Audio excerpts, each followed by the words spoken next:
அன்றாட தியான வார்த்தையில் பூமியை பற்றி வேதம் என்ன கூறுகிறது என்று பார்ப்போம். இது பகுதி 2. பூமி அனைத்தின் மேலும் உன்னதமான நாமத்தை உடையவர். சங்கீதம் 83வது அதிகாரம் 17வது வசனம். பூமியை அஸ்திபாரப்படுத்தினவர். யோபு 37வது அதிகாரம் 4வது வசனம். பூமியை அந்தரங்கத்தில் தொங்க வைத்தவர். யோபு 26வது அதிகாரம் 27வது வசனம். பூமியை தமது வல்லமையினால் உண்டாக்கினவர்.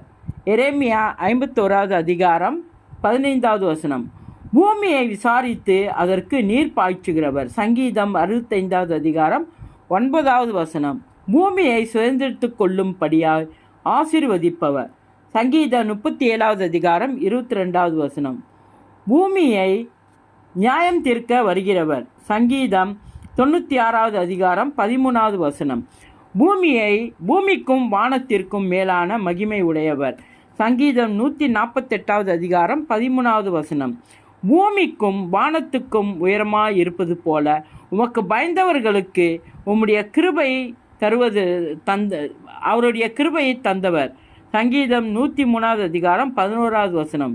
பூமியின் அஸ்திபாரங்கள் நிலைப்படுத்தினவர். நீதிமொழி 8வது அதிகாரம் 29வது வசனம். பூமியின் ஆழங்களை கைகளில் வைத்திருப்பவர்.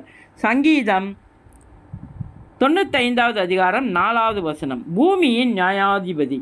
சங்கீதம் 94வது அதிகாரம் 2வது வசனம். பூமியின் மண்ணை மரக்காலால் அடக்கி வைத்தவர்.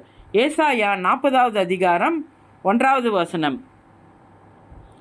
பூமியின் மேல் காற்றை வீச பண்ணுகிறவர். ஆதியாகமம் 8வது அதிகாரம் 1வது வசனம்.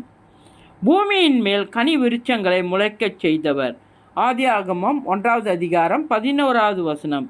பூமியின் கடையாந்தரங்களை சிருஷ்டித்த கர்த்தராகிய அநாதி தேவன் அவர். ஏசாயா 40வது அதிகாரம் 28வது வசனம். இயேசுவின் நாமத்தில்